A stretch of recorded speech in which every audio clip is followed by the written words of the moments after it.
एक गांव में सुंदर नाम का एक किसान रहता था। छोटी सी उम्र में उसके माता पिता इस दुनिया को छोड़ के चले गए थे, इसलिए सुंदर के दोनों छोटे भाई बहनों की जिम्मेदारी उसके छोटे से कंधे पे आ गिरी थी। गांव के लोग भी उसे देखकर कुछ न कुछ बोलते रहते थे। बेचारा सुंदर, दिखने में ये अपने नाम की तरह सुंदर नौजवान है। क्यों, कोई राजकुमार से कम नहीं दिखता, पर बेचारे की किस्मत तो देखो।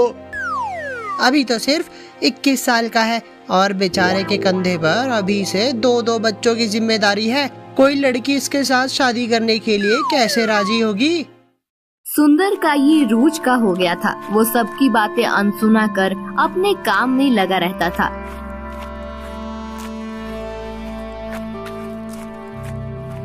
सुंदर का भाई मनु 12 साल का और बहन टीना 14 साल की थी। वो हमेशा उनके बारे में सोचा करता था कि कैसे उनको खुश रखें। भगवान की इतनी तो मेहरबानी है कि माँ बाबूजी ये खेत छोड़ के गए, वरना मैं और मेरे ये छोटे भाई बहन का क्या होता। सुंदर जिस गांव में रहता था उसके पड़ोस में एक बड़ा नगर था। उस नगर के राजा बहुत धनवान था और उसे अपने पैसे पे बहुत घमंड था। वो हमेशा सोचा करता था, मुझे अब राजकुमारी के लिए योग्य युवक ढूंढना शुरू कर देना चाहिए। वो अब 16 साल की हो गई है। मुझे जल्दी से कोई धनवान राज्य के राजकुमार के साथ उसका ब्याह कर देना चाहिए। एक दिन, बेटी, मैंने तुम्हारे लिए हमारे पड़ोसी राज्य का राजकुमार देखा है। वो बहुत ही धनवान है और अपने पिता की इकलौती संतान है, तो तुम्हें वहाँ कोई मुश्किलें भी नहीं होंगी। पिताजी, मुझे अभी शादी नहीं करनी है और मैं अपनी पसंद के लड़के से ही शादी करूंगी। मुझे कुछ नहीं सुनना। मैं अगले सप्ताह उन्हें यहाँ आने का निमंत्रण भेजने वाला हूँ। अब कैसे उस मूर्ख राजकुमार से पीछा छुड़ाऊं? मैं उससे हरगिज शादी नहीं करूंगी, चाहे कुछ भी ना हो जाए। राजकुमारी ने मन ही मन कुछ निश्चित कर लिया। दूसरे दिन एक सिपाही ने आकर महाराज को बताया, महाराज, गजब हो गया, राजकुमारी महल में कहीं नहीं है और उन्होंने किसी को कुछ बताया भी नहीं है। हमने पूरे महल और सब जगह ढूंढ लिया, वो कहीं नहीं मिल रही है। ये कैसे हो सकता है? जाओ, पूरे नगर में सिपाहियों को भेजो और पता लगाओ राजकुमारी कहाँ है। कहीं वो शादी की वजह से तो नाराज नहीं हो गई। नहीं, ऐसा नहीं हो सकता। दूसरी ओर राजकुमारी ने लड़के का वेश करके पड़ोसी गांव में भाग गई थी। अरे भाई, आप कौन हो? आपको कभी गांव में देखा नहीं है।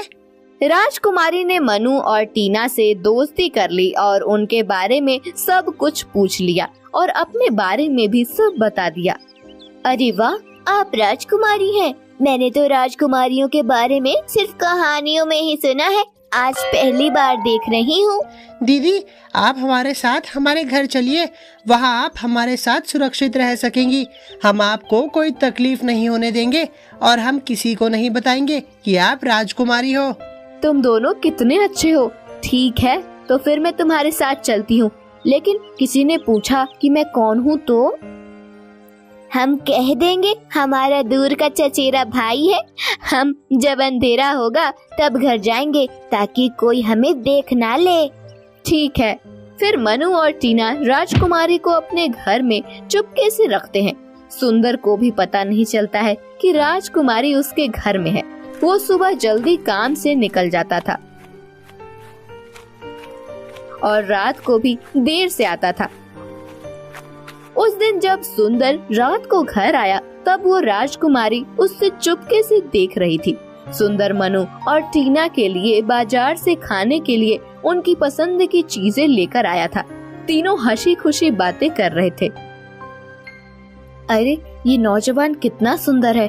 उसके नाम की तरह ही वो सुंदर है और वो अपने भाई बहनों को कितना प्रेम करता है। वो दिल का भी बड़ा अच्छा लगता है। राजकुमारी को पहली ही नजर में सुंदर पसंद आ गया। एक दिन सुंदर सुबह जल्दी उठकर रोज की तरह अपने काम के लिए निकल गया। उसके जाने के बाद, मैं ये कपड़े पहनकर थक गई हूँ। अगर तुम्हारे पास मेरे लिए कोई कपड़े हैं तो दे दो। आप सुंदर भैया के कपड़े पहन लो। फिर उसने सुंदर का कुर्ता और धोती राजकुमारी को दे दी। उसने राजकुमारी को धोती पहनना सिखाया। राजकुमारी को तो जैसे कोई पंछी को पिंजरे में से निकाला हो ऐसा लगता था। फिर वो तीनों मस्ती से खेलने लगे और उनको पता नहीं था कि उन्होंने घर का दरवाजा बंद नहीं किया। अचानक से उस दिन सुंदर घर जल्दी वापस आ गया। उसने राजकुमारी को अपने कपड़े में देखा तो अरे, ये अपने घर कौन आया है और उसने मेरे कपड़े क्यों पहने हैं? टीना जल्दी से दरवाजा बंद कर देती है और कहती है, भैया आप गुस्सा तो नहीं करोगे ना? तो हम बताएं। तुम बताते हो कि नहीं? भैया, ये लड़की बेचारी पड़ोस के गांव की है। पैसों के लालच में उसके पिताजी जबरदस्ती उसकी शादी एक बूढ़े आदमी से करवा रहे थे, इसीलिए वो घर से भाग आई है। अरे भैया, ये तो पानी में कूदकर अपनी जान देने चली थी, हमने उसे बचा लिया। अरे, ऐसे कैसे अपनी जान देने चली थी? ठीक है, तुम यहाँ रह सकती हो, लेकिन तुम्हें इसी तरह लड़के के कपड़े में रहना पड़ेगा, नहीं तो ये गांव वाले मुझे जीने नहीं देंगे। हाँ, हम सबको कहेंगे कि ये हमारा चचेरा भाई है। फिर उस दिन सब एक साथ खाना खाने बैठे। दूसरे दिन टीना जब सुंदर काम के लिए निकल रहा था तो बोली, भैया, तुम आते वक्त राजकुमारी के लिए कपड़े लेकर आओगे? राजकुमारी? मनु ने टीना की गलती सुधारते हुए कहा, भैया, ये दीदी का नाम राजकुमारी है, लेकिन हम उसे राज भैया कहेंगे और आप सिर्फ राज कहना। ठीक है। सुंदर उस दिन रात को राजकुमारी के लिए सुंदर वस्त्र लेकर आता है। राजकुमारी वो वस्त्र पहनती है तो सुंदर उसे देखते ही रहता है, जैसे उसे भी राजकुमारी से पहले ही नजर में प्रेम हो गया हो। दीदी, आप हमारे जैसे सामान्य कपड़ों में भी कितनी खूबसूरत दिखती हैं। अगर राजकुमारी समझ गई कि टीना उसके महल के पहरवेश के बारे में बोलने जा रही है तो उसने बीच में से ही उसको इशारे से रोकते हुए कहा, टीना, खूबसूरती इंसान के हृदय में होनी चाहिए, अकेले बाहरी सुंदरता का कोई मोल नहीं होता। कितने उच्च विचार हैं आपके। धन्यवाद। अभी सब मेरी तारीफ ही करेंगे या फिर सोने भी जाना है? कल जल्दी उठ के काम पे नहीं जाना? सब लोग हंसने लगे। दूसरे दिन सुंदर राजकुमारी से इतना प्रभावित हो गया था कि उसके काम पे जाने की इच्छा नहीं हो रही थी। राजकुमारी समझ गई और वो टीना को बुलाने को कहा, टीना, मनु, आज हम सब तुम्हारे भैया के खेत में खाना देने चलेंगे। मुझे खेत देखने का मेरा बहुत मन हो रहा है। सुंदर ये सुनकर बहुत खुश हो गया। जरूर, क्यों नहीं, हम तुम्हें हमारा खेत दिखाएंगे। लेकिन दीदी, अगर आपको किसी ने देख लिया तो? अरे, मैं तो राज बन के जाऊंगी, कह देना कि मेरा चचेरा भाई राज है। सब लोग ये बात सुनकर खुश हो गए। फिर दोपहर को राजकुमारी टीना और मनु के साथ सुंदर के लिए खाना लेकर गई। सुंदर राजकुमारी को देखकर बहुत खुश हो गया और बोला, आइए, मैं आपको हमारा खेत दिखाता हूँ। पहले आप खाना तो खा लीजिए। सुंदर राजकुमारी को खेत दिखाने के बहाने उससे बात करना चाहता था। खाना खाने के बाद सुंदर राजकुमारी को खेत दिखाने के लिए लेकर चलता है। टीना और मनु से थोड़ी दूर जाने के बाद सुंदर राजकुमारी से कहता है, अगर आप मुझसे नाराज ना हो तो मैं आपसे एक बात कहूँ, लेकिन आप मेरी बातों को गलत मत लेना। राजकुमारी को पता चल गया था कि सुंदर उसे पसंद कर रहा था, लेकिन वो सुंदर से सुनना चाहती थी। वो जैसे कुछ पता ना हो ऐसे बोली, कहिए। मैंने जब से आपको देखा और आपके बारे में जाना, मैं आपसे बहुत प्रभावित हो गया हूँ। अगर आप हाँ कहे तो मैं आपसे शादी करना चाहता हूँ, लेकिन आप बुरा मत मानना। अगर आपको मुझसे शादी नहीं करनी हो तो भी आप हमारे घर में जब तक चाहे रह सकती है, मुझे कोई आपत्ति नहीं है, बस आप मुझे गलत मत समझना। राजकुमारी जोरों से हंसने लगी और फिर बोली, लगता है कोई लड़की से पहली बार बात कर रहे हो। आप सही कहती है, मैंने आज तक किसी लड़की के सामने आंख उठा के नहीं देखा और किसी लड़की के बारे में सोचा तक नहीं। भला ऐसा क्यों? दिखने में तो अच्छे खासे हो। फिर आप तो जानती है, मेरे पर मेरे 2 भाई बहनों की जिम्मेदारी है। भला कौन मुझसे शादी करेगा? बिल्कुल गलत सोच है आपकी। बोलो, शर्त लगानी है? अभी आपके पीछे लड़कियां की हार कर दूं? अरे, आप ये क्या बोल रही हो? इसका मतलब मैं आपको पसंद नहीं? मुझे किसी और के साथ शादी नहीं करनी है। गलत समझ रहे हो, मुझे आप पसंद हैं और मैं आपसे शादी करने के लिए तैयार हूँ, लेकिन अभी नहीं, आपको थोड़ा इंतजार करना पड़ेगा। मैं आपके साथ 3 महीने के बाद शादी कर सकूंगी। अगर आप मेरा 3 महीने तक इंतजार कर सके तो। मैं पूरी जिंदगी आपकी राह देखने के लिए तैयार हूँ। मैं सिर्फ आपकी खूबसूरती से नहीं, लेकिन आपके आदर्श विचार और संस्कारों से प्रभावित होकर आपको मेरा जीवन साथी बनाना चाहता हूँ। मैं भी, लेकिन हम ये बात अभी किसी को नहीं बताएंगे। सही समय आने पर मैं सबको बता दूंगी। क्या आपको मुझ पर भरोसा है ना? मुझे आप पर अपने से ज्यादा भरोसा है। मैं वचन देती हूँ, मैं आपका भरोसा कभी नहीं तोड़ूंगी। फिर वो दोनों खेत में एक छोटा सा मंदिर था, वहाँ जाते हैं। राजकुमारी ने आश्चर्य होते हुए सुंदर को पूछा, खेत में मंदिर? इस स्थान पर मेरे माता पिता की नागदश में मृत्यु हुई थी, इसीलिए हमने इस स्थान पे उनका छोटा सा मंदिर बनाया है। मैं रोज खेत में आकर यहाँ दिया जला के उनका आशीर्वाद लेकर ही अपना काम पूरा करता हूँ। मैंने साथ में नाग देवता की मूर्ति भी रखी है। चलो हम तुम्हारे माता पिता से हमारे सुखी जीवन का आशीर्वाद लें। फिर वो दोनों सुंदर के माता पिता का आशीर्वाद लेकर सब घर वापस चलते हैं। उस दिन रात को जब सब सो गए होते हैं, तब राजकुमारी को एक अजीब सा सपना आता है। सपने में उसने देखा कि सुंदर की माता उसको कुछ कह रही हो। उठो बेटी राजकुमारी। राजकुमारी कुछ घबराए हुए उनके सामने देखने लगी। डरो मत, मैं सुंदर की माता हूँ। मुझे पता है तुम और सुंदर एक दूसरे को बहुत पसंद करते हो और एक दूसरे से शादी करना चाहते हो, लेकिन आपको कैसे पता चला? मुझे सब पता है बेटी, और ये भी पता है कि तुम एक बड़े महाराज की पुत्री हो। मुझे माफ कर दो, अगर मैं ये सुंदर को ये बात बता दूंगी तो वो मुझसे शादी करने के लिए राजी नहीं होंगे। तुम चिंता ना करो बेटी, लेकिन मैं तुम्हें सावधान करने आई हूँ, डराने के लिए नहीं। सावधान किस लिए? बेटा, हमारे खानदान में पिछली कई पीढ़ियों से ये सिलसिला चलता है कि सभी की मृत्यु नागदश से होती है। अगर तुम चाहो तो तुम इससे बच सकती हो, लेकिन ये कोई आसान काम नहीं है। आप मुझे बताइए तो सही, मैं एक बहादुर लड़की हूँ। फिर सुंदर की माता राजकुमारी को बताती हैं कि उसे क्या करना है। तुम सुबह उठो तो ये मत सोचना कि ये सिर्फ एक सपना है, ये एक हकीकत है। कल सुबह मैं तुम्हें दरवाजे के बाहर एक सर्प के रूप में दर्शन दूंगी, तो तुम समझ लेना कि ये सपने की बात सच है। ऐसा कहकर सुंदर की माता अदृश्य हो जाती हैं और राजकुमारी सपने से जाग जाती हैं। उन्हें देर तक नींद नहीं आती और वो सपने के बारे में ही सोचा करती हैं। बहुत रात बीतने के बाद वो सो जाती हैं।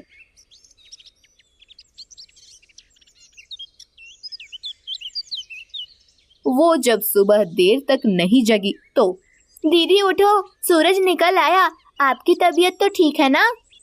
राजकुमारी ने देखा तो सब लोग उठ गए थे और धूप भी निकल आई थी। अरे टीना, तुमने मुझे जगाया क्यों नहीं?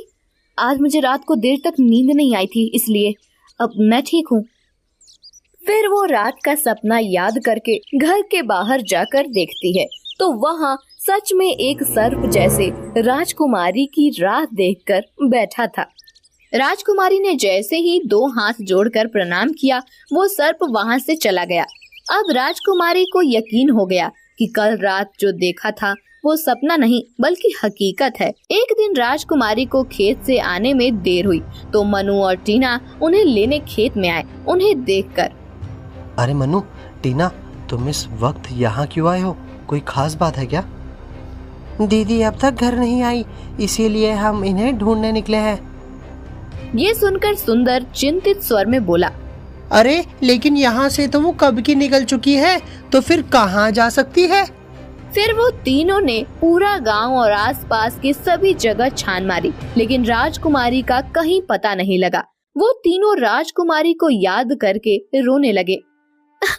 पता नहीं दीदी कहाँ होंगी, उन्होंने कुछ खाया भी होगा या नहीं। सुंदर सोचने लगा कि राजकुमारी को कहाँ ढूंढे। अचानक, टीना, तुम राजकुमारी का सामान है उसमें ढूंढो, शायद कुछ मिल जाए।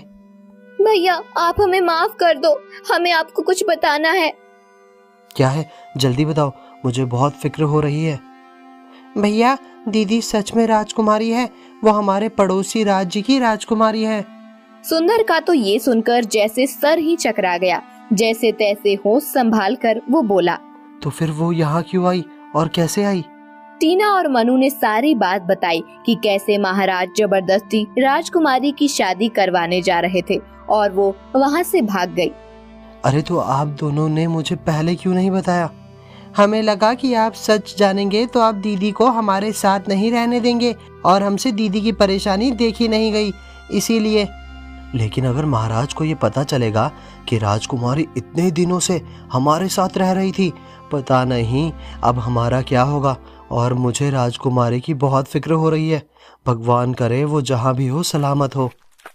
2 दिन बाद अचानक 2 सिपाही आए और सुंदर, मनु और टीना को पकड़ के महल में ले गए। बोल, तूने मेरी राजकुमारी को कहाँ छुपा रखा है? मुझे माफ कर दो महाराज, उसमें मेरा कोई कसूर नहीं है, आप हमें छोड़ दीजिए। ले जाओ ये तीनों को और उन्हें कारागार में डाल दो। जब तक राजकुमारी नहीं मिल जाती इन्हें बंदी बना के रखो। टीना और मनु के लाख गिड़गिड़ाने पर भी महाराज उन्हें कैद खाने में डाल देते हैं। उधर राजकुमारी सुंदर की माता के कहे अनुसार नागलोक में नाग देवता को ढूंढने चली जाती है। बहुत दूर चलने के बाद जब राजकुमारी एक नदी के पास पहुंची तो बहुत प्यास लगी है, थोड़ा पानी पी लेती तो। तभी एक नाग कन्या उसमें से प्रकट होती है और बोलती है, ठहरो, तुम इस नदी का पानी नहीं पी सकती। आप कौन हैं और मुझे पानी पीने से क्यों रोकती हैं? ये एक श्रापित नदी है, जो कोई भी इसका पानी पीता है वो मेरी तरह नाग बन जाता है। लेकिन तुम इस जगह पर क्या कर रही हो? राजकुमारी ने बताया कि उसे नाग देवता को मिलने नागलोक में जाना है। फिर उसने सुंदर की माता ने जो कहा था वो सब उसे बताया। अरे, क्या तुम्हें अपनी जान प्यारी नहीं है? क्या तुम्हें पता नहीं, वहाँ से कोई भी लौट के नहीं आता। कुछ भी हो, मुझे किसी भी तरह नागलोक जाना है। क्या तुम मेरी मदद करोगी? तुम यहाँ ठहरो, मैं अभी आती हूँ। ऐसा कहकर नाग कन्या नदी में डुबकी लगाती है और थोड़ी देर में वापस आती है। ये लो, इसे संभाल कर रखना। ये एक अति चमत्कारी नागमणि है। ये जब तक तुम्हारे पास रहेगा कोई भी नाग तुम्हें हानि नहीं पहुंचाएगा। धन्यवाद, लेकिन आप क्यों मेरी मदद कर रहे हो? क्योंकि तुम मुझे यहाँ से मुक्त होने में मेरी मदद कर सकती हो। वो कैसे? नाग कन्या राजकुमारी को अपनी योजना बताती हैं। फिर राजकुमारी उसका धन्यवाद करके आगे जाती हैं। कुछ देर चलने पर एक बड़ी सी नदी दिखती है। लगता है यही वो जगह है जिसके बारे में नाग कन्या बता रही थी। राजकुमारी ने जैसे ही पानी में पैर रखा, वहाँ पानी में अपने आप एक सीढ़ी बन गई। राजकुमारी उस सीढ़ी से नीचे नागलोक तक पहुँच गई।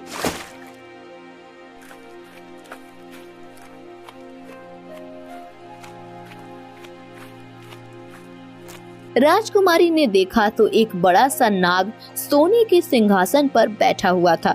उसके आजू बाजू 2 नाग कन्या उसे पंखा दे रही थी। लगता है यही नाग देवता है। फिर वो हिम्मत करके बोली, क्या आप ही नागलोक के देवता हैं?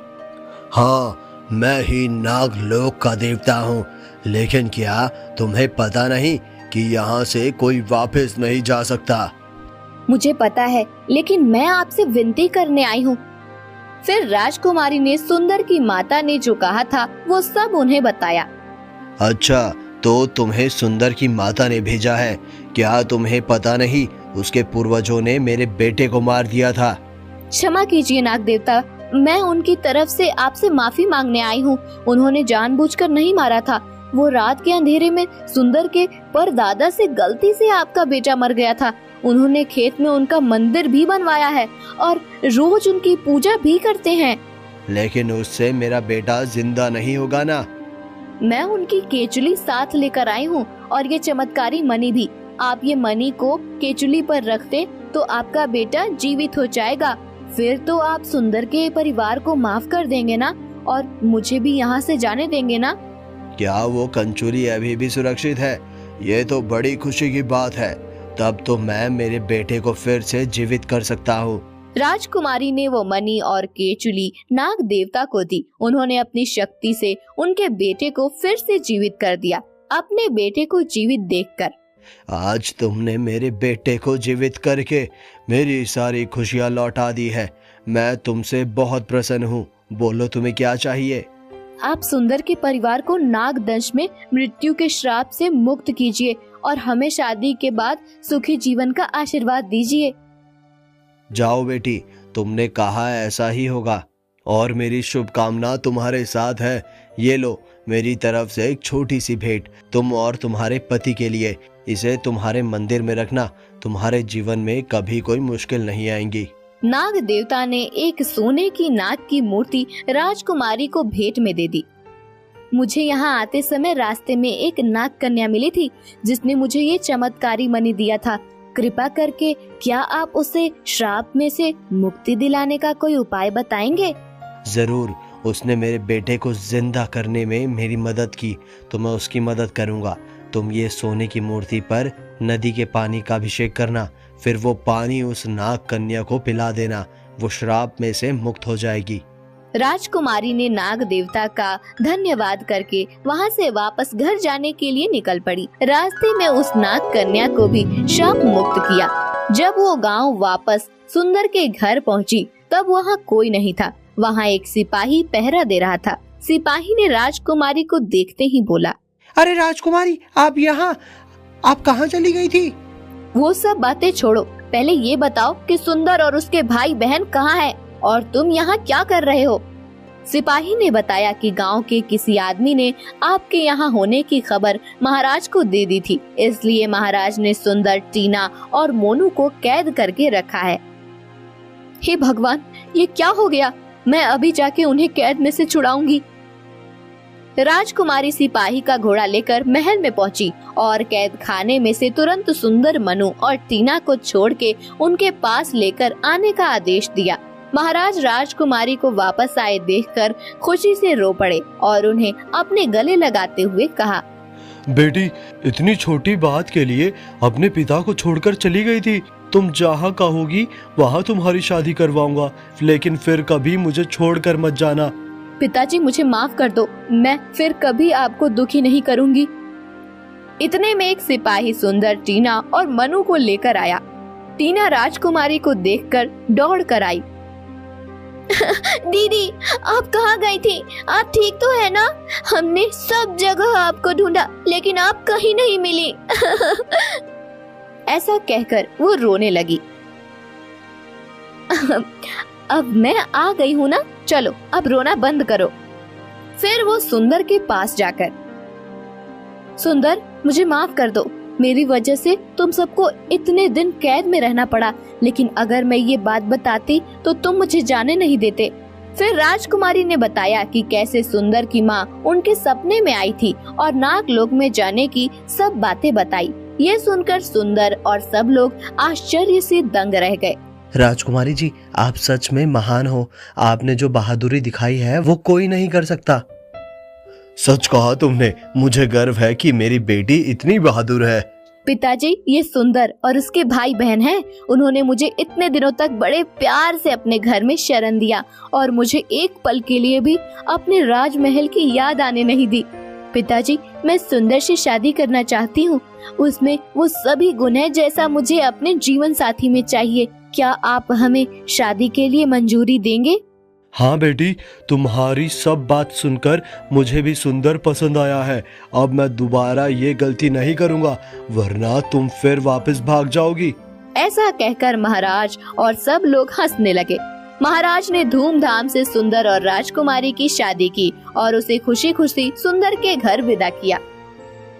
राजकुमारी और सुंदर ने नाग देवता की दी हुई सोने की मूर्ति अपने मंदिर में रखी और उससे सभी को सुखी और समृद्ध जीवन का आशीर्वाद मिला। सुंदर की माँ ने फिर से राजकुमारी के सपने में आकर आशीर्वाद दिया, बेटी, तुम्हारी वजह से आज मुझे और हम सब पितरों को इस श्राप से मुक्ति मिली है।